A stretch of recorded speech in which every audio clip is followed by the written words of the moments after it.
All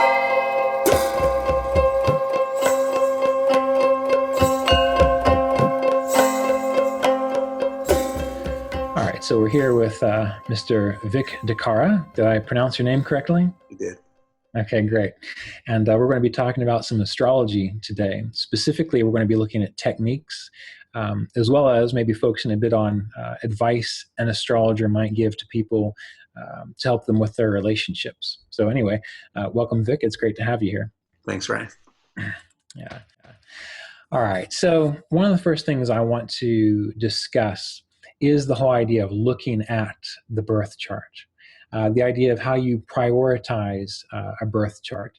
Because as you know, there are many things that you can find within a birth chart. And a lot of people say that this is contradictory, or I can't quite get clear information here. So how do you as an astrologer approach the birth chart? How do you prioritize what you're looking at to get the best information you can from a chart?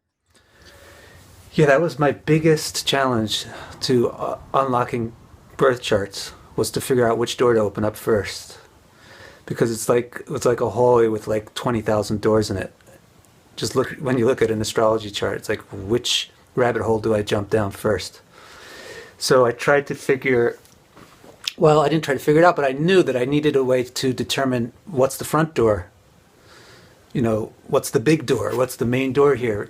Where's the karma going to come through? And what's the other doors that are just going to be tiny little mouse holes that only bugs could crawl through?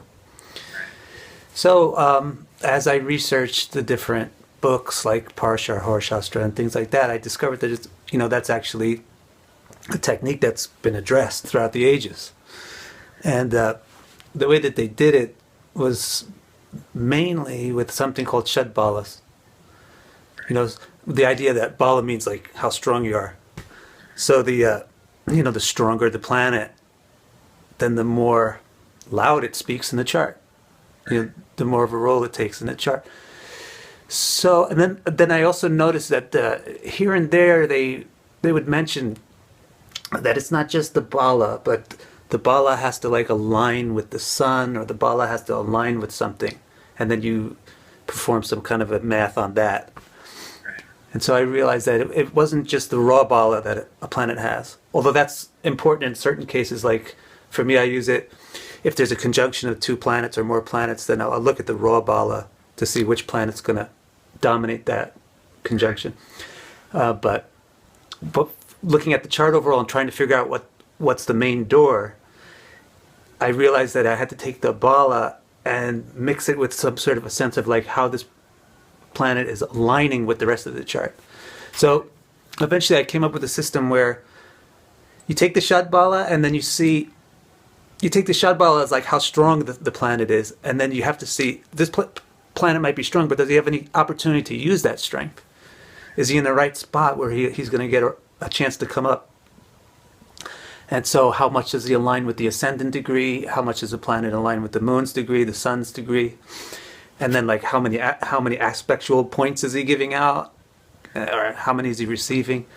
And you do all kinds of math with all those things, and I wound up being able to generate like a graph that shows me like, okay, this is the most important planet. And then I just know, like, I start the reading with that one. So do you take that as, like, for example, using those things, do you also look to see, like, if the sun's got a strong Shadbala and it happens to be in the 10th house, since the sun does well in the 10th house, hopefully, and it's got strong Shadbala, would you take that into consideration too? Things like that? Yeah. Well, the thing about, like, Digbalas and times of year, there's all sorts of things, but those also those are part of the 6 things that go into the Shadbala. So then if you start considering them separately, then it's like you throw the whole equation out of whack, because now you're giving undue focus to something that was already considered. But there's something about the 10th house, though. It's really such an important house. There is something about the 10th house, and I've been trying to develop a way to teach people how to use this that don't know how to program computers or don't know how to do like extensive mathematics. So I'm working on that now, like just a simplified way where with your eyeball you can look at the chart and figure out, basically speaking, where you should start. And the 10th house would be a big important factor in that. Is that just the 10th house, or would you also take the 10th Lord into consideration? Because it makes sense to me, that being the karma bhava, the bhava of action, that's going to be the pivot point for the person's activity within the world. Well, the main thing for me is if there's a planet in the 10th house, then you got to promote it in terms of thinking of how important what it's going to be in the chart. And that I found that especially if it's by itself. Like I found that when planets get clumped up together, it actually in many ways works against them. And when planets are by themselves, it's easier for them to do what they want to do. That's why if you look at those, there's a certain category of yogas where you count how many planets are in how many houses or what parts of the house. The best one is to have the 7 planets in all 7 houses. Right. Yeah. Right. Yeah. And the worst one is to have them in like two or 1 or 2 houses. It's like, yeah, because they're all bunched together. They can't do. There's too many agendas going on at once. So. Yeah, yeah, But the consideration of what planet owns which houses, like if it's the 10th Lord or what, has to also factor into your consideration of how powerful the planet is. If it owns an important house or not, should give it some bonus. And so when it comes to, so you're going to look at a chart and you're going to get an idea of what the most important thing to prioritize, the most important thing to look at. Now, once you have that, that's going to be either positive or negative, or not always. I mean, it's not either or. It's, it might be good for some things, but bad for other things, or things of this nature. But how do you just generally determine like the positive or the negative possibility for your interpretation? How do you kind of figure that out in your method? Yeah, I like to explain this. Like there's 2 kinds of people. Strong people and weak people. But then there's another 2 kinds of people, good people and bad people. Okay. So if you put the two of those 2 possibilities together, you get 4 kinds of different people. Strong and good, strong and weak, bad and strong, and bad and weak. And so that's how the planets, you have to evaluate the planets in a chart into similar categories. And you don't need to pay that much attention to the planets that are weak, because whether they're strong, whether they're good or bad, doesn't really have that much impact anyway, because they're weak. Okay. Yeah. So it really, once you sort out which planets are strong, then you want to know, like, is this guy he's strong. Does he want to do good, or does he want to do bad? And of course now I'm talking symbolically, because the planets are not going to do anything to you. But when you get into like the drama of reading a chart, it gets personalized and you feel like these planets are like real people doing things. So how do you figure out if the planet is, your friend or your enemy, or hates you or loves you, wants to hurt you or wants to bless you? You look at dignity. Dignity is just everything. And that's one of the things that has to do with getting the zodiac correct, using the correct zodiac calculation, because dignity will seem to you to be a useless thing if you don't have the right zodiac calculation. And also, dignity also cannot work unless you factor in the Vargas. It's also useless if you just think like, oh look, Jupiter's in Cancer. Jupiter must be completely dignified, so this Jupiter just wants to give blessings to this person. Right. Well, there's 30 degrees of Cancer, and it's going to take a whole year for Jupiter to move through Cancer. So you think that like everybody for that whole year is just going to be blessed with good fortune and have great role models and teachers, and everything's going to be great for them in their life, and they're really moral and religious people. Right. There's all 30 degrees, and each degree is different because it puts Jupiter in touch with different Vargas, different facets of that sign. So dignity really comes to work when A, you have a tropical zodiac, and B, when you realize that each degree exposes the planet to all different dignities and different Vargas, and then you clump them all together. And thankfully, in Parashar Shastra, he gave a formula for how to do that. Mm-hmm. So how do you take that dignity, from the birth chart and also weave it into the Vargas? Like, how do you approach that?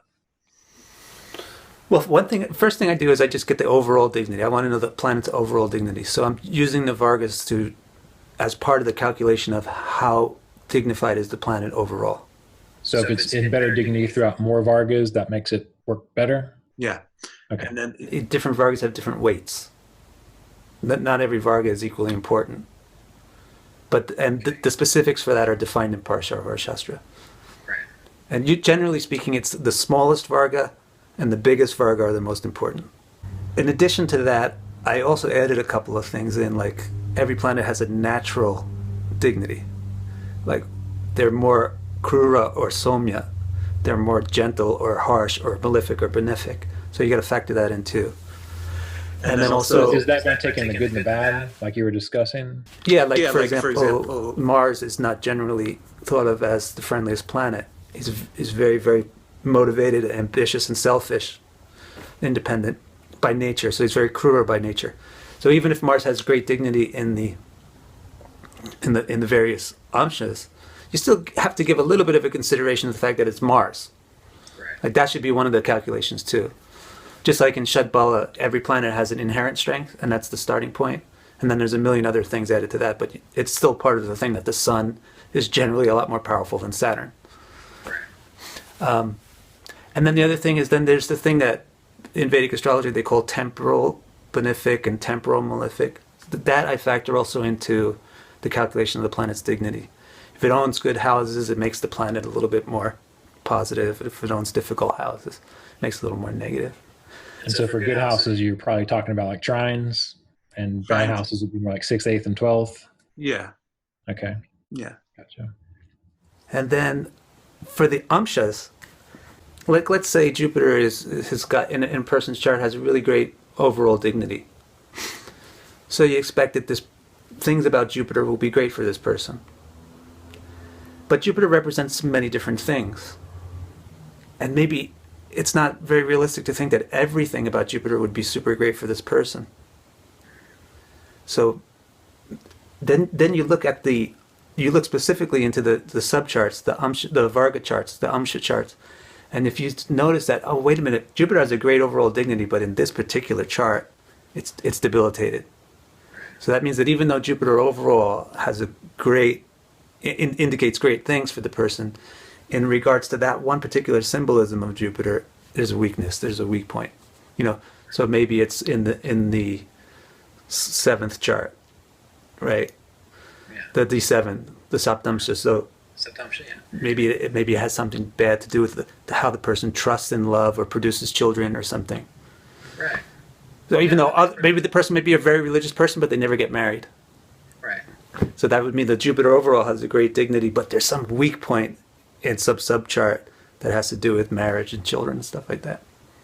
Right. So what you're saying is, if I'm hearing you right, is that you're taking the planet's dignity in the birth chart, and then if it's good, well, that's helpful. But you're also going to look to see, well, what is it really good for? What is it maybe best for, if you want to think of it that way, by seeing, is it also good in another Varga? And so the thing that planet has has a similar relationship with in the birth chart, as well as in that Varga, that's going to be the thing that you're probably going to focus on as being better or more prominent if it's in good dignity, and the opposite if it's in bad dignity, if they're both in bad dignity. Is that correct? Perfect. Okay, great. All right, that makes sense. Good. Yeah, that makes a lot of sense. Good. All right. So some other things I'm curious about, when you're looking at a chart, I'm sure you look at how planets combine in regards to yogas and houses and signs and whatnot. Do you also use the Chandra Lagna or the moon sign? I know that's a really prominent thing, and I used to use that a lot more when I did sidereal astrology, but I haven't necessarily used it as much since switching to tropical. So I'm considering what your view is on that. That's so interesting, because regardless of whether or not it's sidereal or tropical, the relative position of the planets in relation to the moon would be the same, right? So maybe that's why it was more reliable. Right. It was one of the reliable things about the system when you were doing sidereal.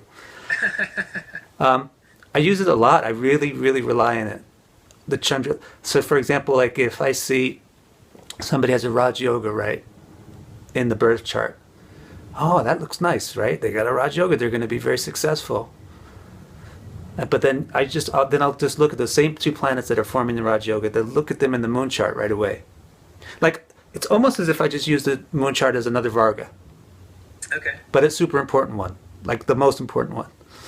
So then just like look at the moon chart right away, and if those two planets are in a Raj Yoga again in the moon chart, okay, then I really believe in this Raj Yoga, and I'm going to interpret it like with the confidence and the strength that this person is going to be successful and well known and famous, and in terms of whatever house that Raj Yoga is in and whatever the planets are. Right. But if it's just a Raj Yoga in the birth chart and it's nothing like that in the moon chart, then it's not that impressive. Right. And so that Yeah. brings us to Okay, the so you just idea need to that, get you more know, when we're doing astrology, I'm assuming you agree too that we're looking at how things overlap, meaning like how things stack up. That if one thing says, you know, you're going to get a red Mercedes, and three other things says you're going to get a red Mercedes, more than likely you're going to get a red Mercedes. Versus if one says you're going to get a blue Jeep and then a red Mercedes and a pink Corvette and like all those things, that makes it a little less likely that you're going to get any of those things. Do you find that to be true? Yeah. Okay. Yeah, because if there's a whole bunch of different indicators, then none of them really has that much strength. Even in this world, to get anything done, we need friends, supporters, and you know. So, in an astrology chart, for any symbol to get anything actually done, it needs friends. It needs other things that are similar to it and trying to accomplish the same goals. And so that brings me to one more question I have for you while it's on my mind. This was actually brought up to me recently, and I've thought about this a lot. You know, a lot of times astrologers are thought like they're supposed to have all the answers. Meaning, when people come to you, there's this idea that you will be able to answer every single one of their questions, and if not half right, at least you'll make an attempt, and you'll say, you know, the best that you can. But what I found, and this person brought this up to me, is that sometimes with an astrologer you don't see it. Sometimes the information is not there, and I'm curious, you know, how you feel about that. You know, personally, I think one should just keep their mouth shut and not say anything at all if they don't see anything. But do you just keep looking and trying, or do you also have a similar experience? What are your thoughts on that? What I try to explain to them is there's probably no answer. Like there's just questions that don't have answers. Right. If it's not obvious, if it's not coming out through your horoscope chart, that means it's not that important whether you choose A or B. So if you put it in that way, though, what if it's a really important question? And I only bring that up because, you know, some things that people ask about, you know, there isn't an easy definitive answer. And so, you know, my thought is that maybe, sure, it may not be important, but what if it's just something that they have to work through themselves? Do you see what I'm saying? Like, it's something that they have to. It's like, you know, when a parent is trying to teach their kids something, they don't try to like do everything for them. They try to like let them make the decisions themselves. Is that ever a thought that might be a possibility too? Yeah, that's one thing. Like, it's not important means like it's not like set in stone that you have to do it this way. Okay. And then the other thing also is, you know, give an example of a question that's super important. Well, I never really think about it too much. About this one? Should I divorce? Yeah, one that was recently asked to me that, you know, they really had to know about was, you know, was my spouse going to live through this particular health illness? Yeah, that is Right. very important. And that seems to be pretty important. Yeah, that's a pretty important. And I don't mean to make light of that. Yeah. But, you know, when I looked at it, there were indications that went both ways. And the thing was that I found fascinating was that Saturn was involved in this. And one of the things I told the individual was that, you know, when Saturn's involved in a situation like this, that you might not necessarily get the answer because you have to learn to grow through this. This is a human experience that everyone's going to have at some point in time.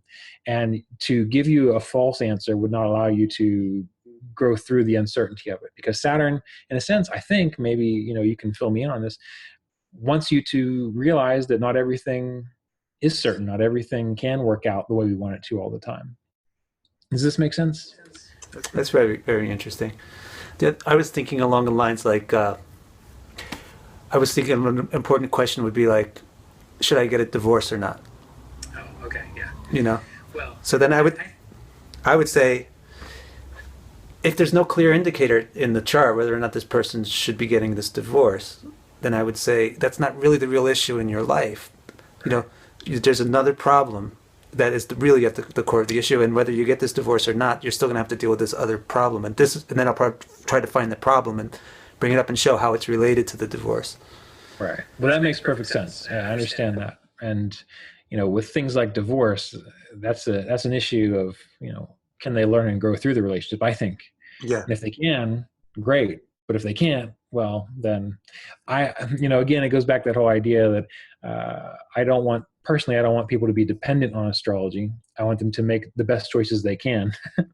And then as you're talking about, like, find the actual root cause or the root issue they need to explore. So it seems like we might be able to have some kind of answers for people, even when we don't see it very clearly then. Yeah, that's a weird thing too. Sometimes I don't feel like I gave an answer to a person. But just by talking about the subject, sometimes the consciousness of the person itself, it comes into touch with the answer. Right. You know, sometimes the astrologer doesn't necessarily even know the answer that they're delivering to the person. That happens sometimes. But I think it's super important, though, not to answer the questions that you don't feel confident about asking, or at least to inform the client that this is not like, I don't have a confident answer for you, but we can talk about this. I can tell you about what I see here, or why I don't have a confident answer for this, or what are the different factors involved. That makes total sense, yeah. And I think that's good for people to hear. So thank you for sharing that, because, you know, again, in any profession, you know, sometimes when you go to a doctor, they don't have conclusive answers for you, you know, and they've spent how many years in med school. So that's good. All right. Well, that's all the questions I have for you today. But do you have anything, you know, on your mind that you'd like to talk about or share before we wrap it up? No, this was a lot of fun. It was nice to get to meet you and get to know you a little bit. Yeah, well, maybe we can do it again sometime. Yeah, I'd love to do that. All right. Well, thanks a lot, Vic. It was good talking to you. Thanks, Ryan. Okay.